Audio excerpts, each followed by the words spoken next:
What's going on, guys? Messi here and welcome to a brand new video and welcome to Daily Dose of Transfer Gossip. And today is Saturday the 6th of January.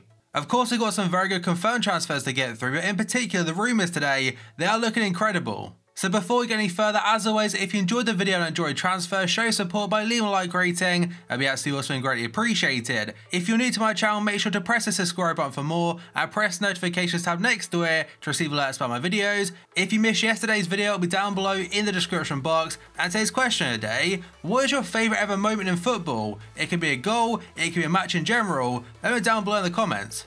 And remember, every single day at 8:30 AM, there'll be a new transfer video on my channel. So let's jump on to confirmed deals. The very first player is Guantzhou Zarate. So he's returned to a club I think he played for a couple years ago, being Tevez, I think in Argentina, and he's gone to them from Watford on a loan deal for the rest of the season. And in fact, I think it was like FIFA 14, we had a really good team of the season card from that club in particular, so it'll be very cool to see how well he does on his return. Next up, we've gone to Uchida, a Japanese player going from Union Berlin to Kashima Antlers for £180,000. Next time is a very recognisable player, a former Man City player, being Nigel de Jong, and in fact today he joined FSV Mainz in the Bundesliga from Galatasaray on a free transfer as his contract was mutually terminated. And the final one on this page is Tagliafico, I think his name is. He has joined Ajax from Independiente for £3.6 million, and honestly his FIFA Ultimate Team card looks pretty usable. And the final three confirmed on today. First up, we've got Wesley Sneijder, a hero of the Dutch national team back in the day, and obviously one of the world's best players when he's playing for Inter Milan. And today he's gone to the Qatari League to join Al Gharafa.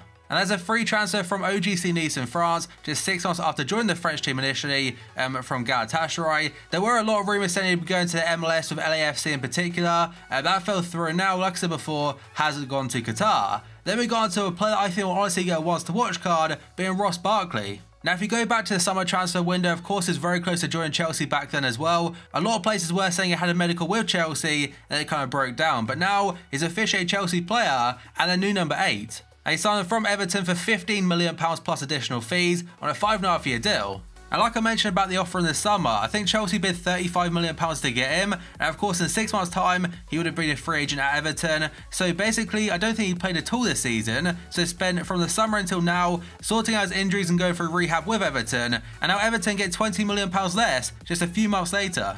And it wasn't a very good day for Everton fans yesterday because, of course, they lost Ross Barkley for a very cheap fee. They then lost against Liverpool in the FA Cup with Virgil van Dijk scoring on his debut to win it very late on. Of course, being a Liverpool fan, I'm absolutely buzzing about that. But it got a little bit better during half-time for Everton fans because they officially announced the signing of Tosun from Besiktas. It's around £25 to £27 million. It's all official now. Paris earning over £120,000 per week. And it's another player alongside Ross Barkley I think will be getting a wants-to-watch card at the end of this month. And now we move on to potential deals, and first up a very brief one according to various different sources. AS Roma right back Bruno Perez reported in advanced negotiations with Portuguese giants Benfica. Reports are suggesting a 6-month loan deal with a €9 million buyout clause. Now I'm not gonna lie, I haven't really seen much about him, although a couple years ago he was playing for Torino, who's playing at a very high level, so maybe if he repeats that for Benfica, we could be seeing a couple of informed cards. And now we've got a rumour for Chelsea just after signing Ross Barkley. Today they're after another English player. This time it's Andy Carroll, according to the Daily Mirror. Andy Carroll is a shock name on Chelsea's list of transfer targets for January. He's wanted as a backup player for Alvaro Morata, who actually against Arsenal was horrific. And it does seem that Conte likes having a target man as a backup striker. For example, I think at his time at Juventus, he had Fernando Llorente. And back in the summer, Chelsea also wanted Llorente from Swansea City, but he ended up going to Tottenham, and Andy Carroll is now their target. And now, according to the Northern Echo, Newcastle boss Rafa Benitez is considering a move for Watford's captain in Troy Deeney. I'm not sure if Troy Deeney's been playing too much football this season, I could be completely wrong there, but I believe with Andre Gray and also Richarlison and whatnot, I don't think he's been starting as many games. And Newcastle do need a guaranteed goal scorer towards the end of the season, especially if in a relegation fight. A player like Troy Deeney potentially could save them. And now a pretty interesting one according to the Daily Mirror, PSG have joined the chase for £30 million Fulham wonder kid Ryan Sessegnon, as Tottenham face a battle to land the 17-year-old left back. Now the article itself does say Tottenham and also PSG are interested, but alongside those two, a lot of rumours the last like 6 months or so has been Southampton, Liverpool, Manchester United, amongst many others. And it will take a massive fee to get him from Fulham. Despite being in the Championship, they will be able to get a good amount of money for him. And now we move on to a player potentially could be returning to FIFA this year on FIFA 18, being Carlos Tevez. And according to various different outlets, Carlos Tevez has reached an agreement with Shanghai Shenhua for his departure and will be announced as a Boca Junior player again next week. I think I've seen some reports saying he's already training with Boca Juniors, and there's only 1 year ago left for him to go to China in the first place, and to be fair, he was off like £600,000 plus a week, so I understand why he took that. I think someone worked out for him being over there for just 1 year, he earned like £30+ million.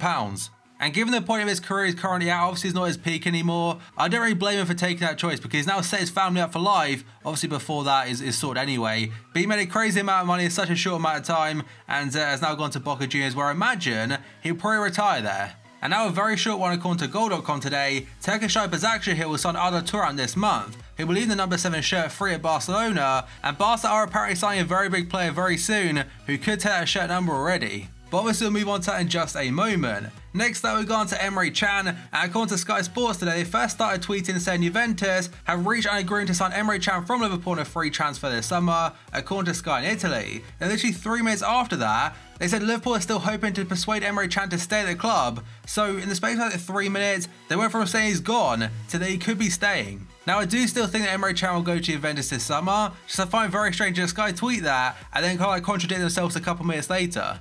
And then the Liverpool Echo did say that reports in Italy suggest Juve have reached an agreement to sign Emre Can on a free transfer. Liverpool have received no such word from the player and his representatives. And the Echo pretty much shared what Sky Sports said in their second tweet by saying Liverpool is still hoping to convince him to stay at the club, and maybe by the end of the season it could be resolved. And now a pretty huge one according to RMC. Hazard has rejected 2 contract extension offers from Chelsea. Real Madrid have been in contact with the player's entourage for several weeks and talks have been positive. An eventual summer deal to Eden Hazard's dream destination of Real Madrid is somewhat dependent on Zinedine Zidane's future at the club. And it was just a few days ago as reports saying that Hazard's father has been saying he wants to go to Real Madrid at some point in his career, and maybe long term, he might be Ronaldo's replacement. And if he was to make a transfer, I honestly imagine the fee itself could be very close to what PSG paid for Neymar, potentially even more. Honestly, I have no idea what kind of clause he has in his contract right now, and I'm also not sure how much longer is left in his current deal. And now a bit of an update from a transfer rumour regarding Thomas Lemar and a potential move to Liverpool or Arsenal. So L'Équipe today has said that AS Monaco could be tempted to sell Thomas Lemar this month. They claim Arsenal will look to Lemar to replace Alexis Sanchez if the latter leaves the club. And Monaco realised that Lemar has no intention of signing a contract extension with the club, and his value will be greater now rather than this summer, and it could open the door to a potential deal. Liverpool are also attentive. And Arsenal really wanted Lemar back in the summer for like £90 million or so, and I keep mentioning it's like 45 mil back at the very start of the window, and they are also linked to Aubameyang, so if Sanchez does leave the club this winter, they have replacements lined up. And L'Équipe also broke this story yesterday saying that Liverpool have made contact about a potential signing of Riyad Mahrez from Leicester. And L'Équipe also said a couple of days ago that Mahrez has an agreement with Leicester City. If an offer is met, he is free to talk to the club and they can sort out a deal. And I imagine a fee of like 40 to 50 million pounds because Roma offered like 30 mil back in the summer. They won't go any higher than that. And a potential Liverpool midfield and attack next season. Like on the left hand side have Sadio Mane, then have Naby Keita next to a DM, hopefully we sign one, and then have Mahrez on the right hand side and 2 strikers being Firmino and Mohamed Salah. That could be a seriously good midfield and attack, and hopefully we also get Thomas Lemar in there. I'm not sure where it'd fit in, to be honest, but still, there's a lot of options. And next up, according to various different sources, NAINGGOLAN has been dropped from Roma's Serie A clash of Atalanta after sharing a video of himself smoking, drinking, and swearing on social media. Now you're probably sat there thinking, Ross, how's that tied into any potential transfer? But on to the next page now, NAINGGOLAN later on apologised about his actions, and obviously got dropped from the squad, but also got fined a reported €100,000. And now we move on to the transfer story. So Gazzetta dello Sport are saying that Guangzhou Evergrande are thought to be willing to offer €40 million to bring him to China. Roma, however, they want a higher transfer fee, so the CSL club would need to offer at least €50 million. And if you think about that in today's market, I know €50 million is a lot of money, but for a player as good as NAINGGOLAN, I know he's 29 years old or whatnot, but still, £45 million, I'd be very surprised if a few Prem clubs didn't try and get that. And it would actually suck if he went to the Chinese Super League, because if they don't get on FIFA Ultimate Team, that is a huge player to potentially be losing to the league alongside the likes of Bakambu. The second to last one today is a short one according to the Daily Star. Chelsea have offered Arturo Vidal a 4-year contract worth £13.4 million per season to leave Bayern Munich. And there were reports yesterday saying Chelsea offered €30 million for him. Bayern want more than that because Goretzka coming in a free transfer, but they still think they can get €60 million out of Vidal, and Chelsea can end up paying that. And the final one today is going to Felipe Coutinho. Another update, this time it's a pretty big one, about his potential move to Barcelona. So the Daily Mail said that Felipe Coutinho is set for Barcelona as Liverpool demand £145 million to allow their superstar to leave Anfield this month. Liverpool squad went to Dubai last night very late on to training camp, and in fact Coutinho, he's not there. And Barcelona are preparing a record bid for him, which include guaranteed add-ons, for a player Liverpool are resigned to losing this month. And the final bit of information is according to a guy called Rafael H117, Barca will complete a signing of Coutinho and Yerry Mina over the coming days. So literally in about 3 or 4 days, Coutinho, he could officially be a Barca player, and Liverpool will probably try and bring in MAHREZ and potentially Lamar. It could be a lot going down, and imagine he'll be wearing the number 7 shirt. Now it will be sad for us to sell Coutinho because obviously he's been a great player for us and the fans love him, but after the summer, honestly, I was expecting this day to come, and obviously it could be very soon, so I'm not very surprised at this point. We'll get a lot of money for him, hopefully reinvest that into the squad very well. I trust Jurgen Klopp to bring in good players, and now hopefully again, we can move on. I don't agree with the whole fake and injury things, but honestly it happens in so many transfers nowadays, I can't really just single out Coutinho.